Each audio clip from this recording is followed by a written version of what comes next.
एक बार की बात है, एक शहर में मोहित नाम का एक लड़का रहता था। मोहित दिखने में बहुत ही सुंदर था। वो एक बड़ी कंपनी में काम करता था और ठीक ठाक कमा लेता था। मोहित की ख्वाहिश थी कि उसकी शादी किसी अमीर लड़की से हो और वो करोड़पति बन जाए। एक दिन मोहित की मुलाकात एक लड़की से होती है। उसका नाम मीना होता है और वो बड़ी ही अमीर होती है। मीना एक बहुत बड़े घर में अकेली रहती है और करोड़ों की मालकिन होती है। उसके माँ बाप सालों पहले ही मर चुके होते हैं और उसका कोई भाई बहन भी नहीं होता। मोहित बस फिर उस लड़की के पीछे पड़ जाता है और उसे शादी के लिए पूछता है। मीना शादी के लिए हाँ कर देती है, पर उसकी एक शर्त होती है। मैं शादी के लिए राजी हूँ, बस तुमको मेरे साथ मेरे घर में रहना होगा। पर मेरे माँ बाप इसके लिए नहीं मानेंगे। ठीक है, फिर तुम कोई और लड़की देख लो। मैं तुम्हारे साथ तुम्हारे घर में रहने को तैयार हूँ। मोहित सारी बात अपने माँ बाप को जाकर बताता है तो वो इस शादी के लिए नहीं मानते। पता नहीं कौन क्या लड़की है, तू इन चक्करों में मत पड़ और हमारे पास जितना है उसमें हम खुश हैं। मोहित की माँ बड़ा गुस्सा होती है, पर मोहित लालच में इतना पागल हो रहा होता है कि उसे कोई फर्क ही नहीं पड़ता। वो जिद करके ये शादी कर ही लेता है और अपने माँ बाप को छोड़कर मीना के साथ उसके घर में रहने आ जाता है। मोहित का उस घर में पहला दिन होता है। वो काफी अजीब पर काफी खुश भी महसूस कर रहा होता है। पहले तो वो अच्छे से पूरा घर और गाड़ियां और एक एक चीज देखता है। उसके बाद वो अपने कमरे में जाता है जहां मीना दुल्हन के जोड़े में उसका इंतजार कर रही होती है। मोहित उसके पास जाकर बैठता है और उसका घूंघट उठाता है। घूंघट उठाते ही मोहित जोर से चिल्लाता है। दरअसल घूंघट में वो एक भयानक शक्ल की चुड़ैल को देख लेता है। चुड़ैल! मेरी मीना कहाँ है? कहाँ है मीना? मैं ही तो मीना हूँ, क्या तुमने मुझे पहचाना नहीं? देखो, ध्यान से देखो। मेरे पास आओ, आओ पास आकर देखो। नहीं, ऐसा नहीं हो सकता। मैं ये कहाँ फंस गया? मैं यहाँ से जा रहा हूँ। जा रहे हो? कहाँ जा रहे हो? अब तुम मेरी मर्जी के बिना यहाँ से एक कदम भी बाहर नहीं रख सकते। अब तुम मेरे नौकर हो नौकर। अब मैं तुमसे जो बोलूंगी तुमको वही करना पड़ेगा। नहीं नहीं नहीं, ऐसा नहीं हो सकता। मुझे अपने माँ बाबूजी के पास जाना है। अब तो तू उनको भूल जा। अब तू कभी इस जन्म में तो उनसे नहीं मिल पाएगा। चल अब मेरी सेवा में लग जा, मुझे बहुत भूख लगी है। चल जल्दी से जाकर मेरे लिए बढ़िया सा चिकन बना कर ला। चिकन? नहीं नहीं, मैं तो शाकाहारी हूँ। मैं चिकन को हाथ भी नहीं लगाता। अच्छा, फिर तो और मजा आएगा। चल अब जा और जल्दी से चिकन लेकर आ, वरना मैं तुझे पकाकर खा जाऊंगी। मोहित बहुत डर जाता है और रसोई में जाकर चिकन बनाने लगता है। मोहित के लिए बड़ा मुश्किल होता है, पर वो जैसे तैसे चुड़ैल के लिए चिकन बनाकर उसको लेकर देता है। चुड़ैल बड़े मजे से चिकन खाने लगती है। वो जरा सी देर में ढेर सारा चिकन खत्म कर देती है और फिर उसके बाद वो फिर से मोहित की तरफ मुस्कुराकर देखती है। चल अब चुपचाप मेरे पैर दबा। क्या? समझ नहीं आया क्या मैंने क्या बोला? हाँ, अभी दबाता हूँ। मोहित चुड़ैल के पैर दबाने लगता है। चुड़ैल बड़े मजे से सो जाती है। अब मोहित सोचने लगता है कि ये वहाँ से भागने का बढ़िया मौका है। वो जल्दी से खड़ा होता है और धीरे से उस कमरे से निकल जाता है। फिर वो भागता हुआ मेन गेट तक पहुँच जाता है। मोहित जल्दी से कुंडी खोलता है और दरवाजा खोलकर भागने ही लगता है कि चुड़ैल उसके सामने आ खड़ी होती है। मुझसे बचकर भाग रहा था? तुझे क्या लगा मुझे पता नहीं चलेगा? लगता है तू भूल गया है कि मैं एक चुड़ैल हूँ। तेरी पल पल की खबर मुझे है, इसलिए कुछ भी करने से पहले 100 बार सोच लेना, समझा? वरना अपनी जान से हाथ धो बैठेगा। मुझसे गलती हो गई, अब मैं ऐसा नहीं करूँगा। मुझे माफ कर दो। जल्दी समझ गया, ये तेरे लिए अच्छा है। उसके बाद मोहित घर के अंदर वापस चला जाता है और एक कोने में बैठे बैठे सो जाता है। अगली सुबह जब मोहित सो ही रहा होता है तो चुड़ैल उसके मुंह पर एक बाल्टी पानी फेंक कर मारती है। कौन है? कौन है? अभी तक सोया पड़ा है, जल्दी उठ और काम पर लग जा। पूरे घर की सफाई कर और सारे बगीचे को भी अच्छे से साफ कर दियो, पर उससे पहले मुझे बढ़िया सा नाश्ता चाहिए, समझा?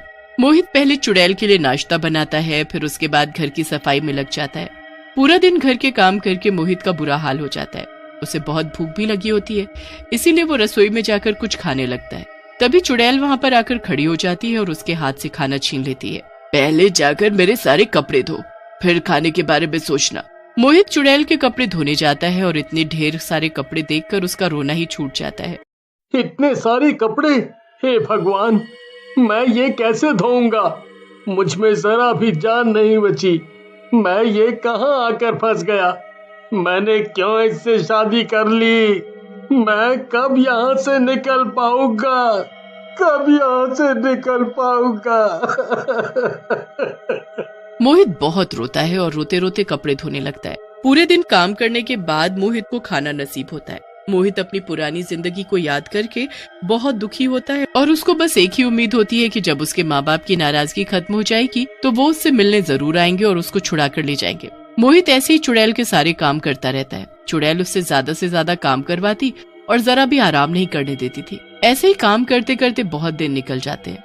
एक दिन मोहित के पिताजी मोहित को फोन करते हैं, पर मोहित का फोन चुड़ैल के पास होता है और वो मोहित की आवाज में बात करने लगती है। मोहित के माँ बाप को मोहित से मिले काफी दिन हो जाते हैं, तो वो एक दिन उससे उसके ससुराल पहुंच जाते हैं। वहां जाकर वो देखते हैं कि बाहर से ताला लगा हुआ है। मोहित उस वक्त चुड़ैल के कमरे में उसके साथ ही होता है। वो बहुत ही बेचैन होने लगता है कि उनको कैसे बताए कि वो यहीं अंदर कैद है। अजी, यहाँ तो ताला लगा है, आखिर ये मोहित है कहाँ? जरा उसे फोन तो लगाओ। मोहित के पिताजी उसे फोन लगाते हैं तो चुड़ैल मोहित की आवाज में बात करने लगती है।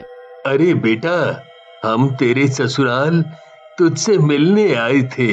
यहाँ तो ताला लगा है, तू कहाँ है? अरे, हम सब कहीं बाहर घूमने आए हुए थे।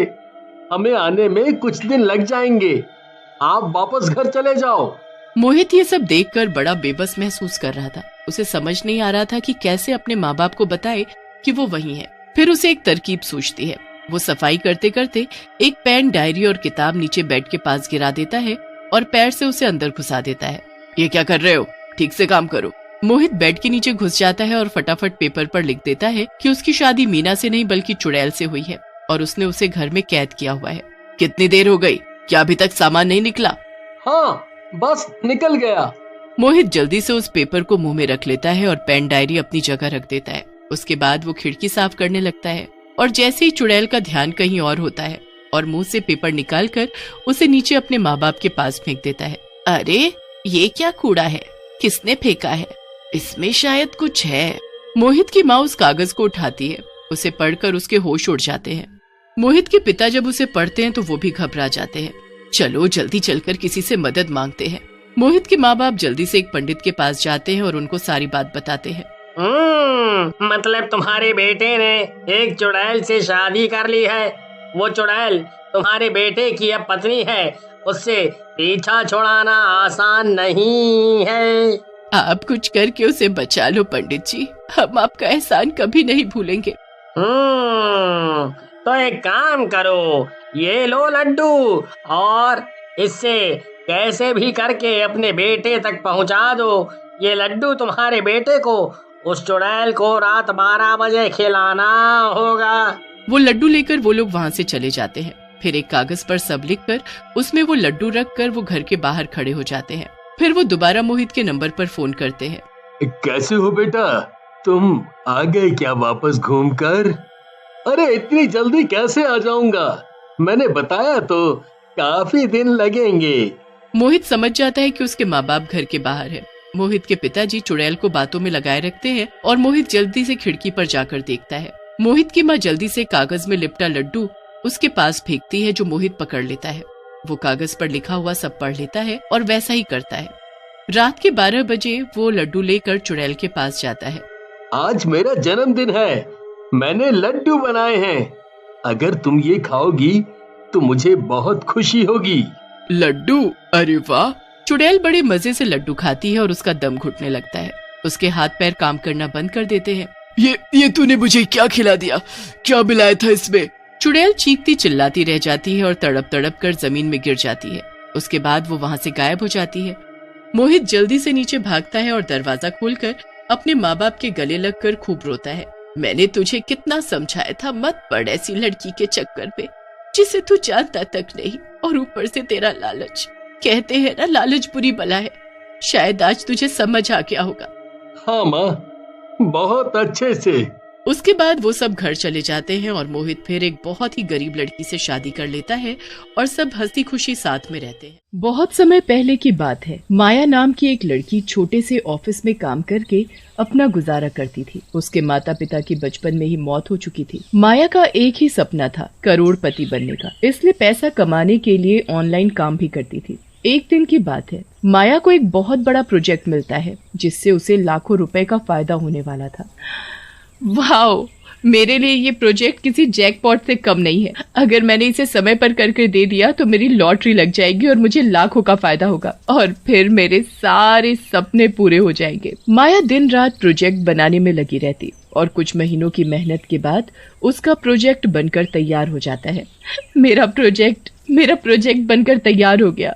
ये प्रोजेक्ट मेरे दिन रात की मेहनत है। अब मेरा करोड़पति बनने का सपना जल्द ही पूरा होगा। कुछ दिनों बाद उसे उसके प्रोजेक्ट के पैसे मिल जाते हैं। पैसे आते ही माया की खुशी का ठिकाना नहीं रहता और वो पागलों की तरह नाचने लगती है और अपने ही आप से बातें करे जा रही थी। अरे माया, अब तो तू जल्दी ही करोड़पति बन जाएगी और फिर तेरे पास सब कुछ। उस प्रोजेक्ट के बाद से माया को और भी ज्यादा काम मिलने लगा था, जिसकी वजह से माया रात भर जागकर काम करती। ऐसे ही एक दिन माया रात में ऑनलाइन काम कर रही थी, तभी उसे एक बहुत बड़ा प्रोजेक्ट मिलता है, वो भी 1 करोड़ रुपए का, जिससे उसका करोड़पति बनने का सपना पूरा हो सकता था। ये प्रोजेक्ट मेरी जिंदगी है, मुझे कैसे भी करके इसे पूरा करना होगा। इसी से मेरा करोड़पति बनने का सपना पूरा हो सकता है और फिर मेरे पास सब कुछ होगा, रुपया, पैसा, गहना, गाड़ी, बंगला, सब। फिर क्या था, माया उस प्रोजेक्ट को बनाने में दिन रात एक कर देती है और फिर कुछ महीनों की मेहनत के बाद एक दिन उसका प्रोजेक्ट बनकर तैयार हो जाता है और उसे उसके पैसे भी मिल जाते हैं। तो उसकी खुशी का ठिकाना नहीं रहता।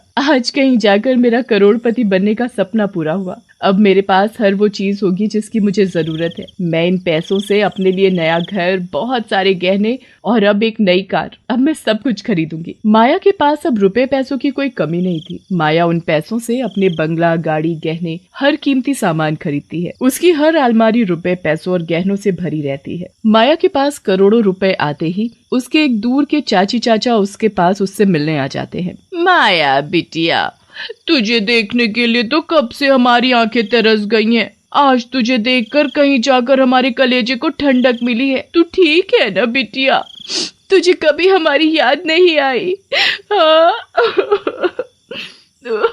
ये कहते कहते माया के चाचा चाची उसके गले लग रोने लगते हैं। पर मैं तुम्हें नहीं जानती कि तुम कौन हो। मैंने तुम्हें पहले कभी देखा भी नहीं और मैं कैसे मान लूं कि तुम मेरे चाचा चाची हो? हम तुम्हारे सगे चाचा चाची हैं।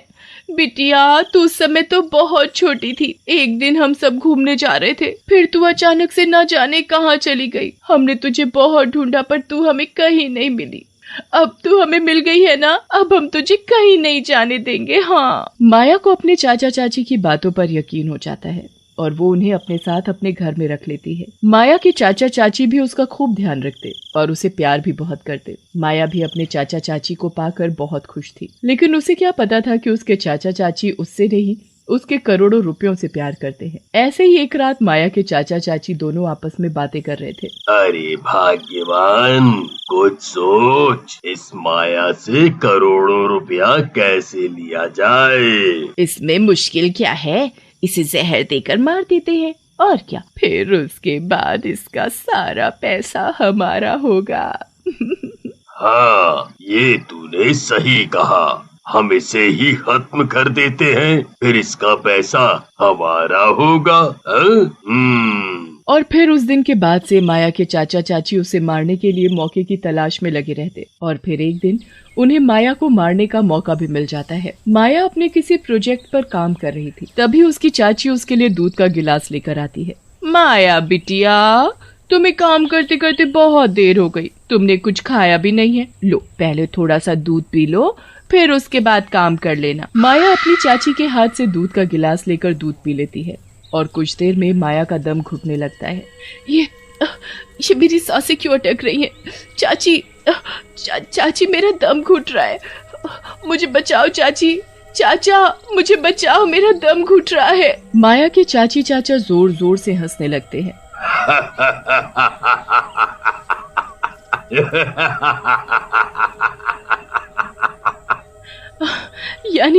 यानी तुम मुझसे नहीं, मेरे पैसों से प्यार करते थे।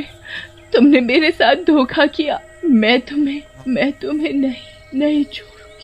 माया का दम घुटने लगता है और कुछ देर बाद माया की मौत हो जाती है। मर गई, अब इसका सारा रुपया, पैसा और गहना हमारा होगा, सब कुछ हमारा होगा। माया मरने के साथ ही एक भयानक चुड़ैल बन जाती है और तभी चुड़ैल अपने चाचा चाची को उसके सारे पैसे और गहनों को निकालते हुए देखती है। अरे कमीनो, ये पैसा मेरा है। तुम लोगों ने मुझे मेरे पैसों के लिए मारा है ना, अब ये पैसा ही तुम्हारी जान लेगा। मैं तुम्हें नहीं छोड़ूंगी। माया के चाचा चाची अलमारी से सारे पैसे गहने निकाल कर बड़े खुश हो रहे थे। कुछ देर बाद रात हो जाती है तो माया के चाचा चाची सो जाते हैं। तभी कुछ देर बाद उन्हें कुछ अजीब सी आवाजें सुनाई देती है तो माया के चाचा चाची की आंख खुल जाती है। कौन है? चाचा चाची को कुछ दिखाई नहीं देता। तभी उनके सामने बहुत सारे नोट हवा में उड़ते हुए दिखाई देते हैं। पैसे, इतने सारे पैसे। चाचा चाची जैसे ही उन्हें पकड़ने के लिए हाथ आगे बढ़ाते हैं तभी सारे नोटों का एक रस्सी का फंदा बनकर उनका गला घोटने लगता है।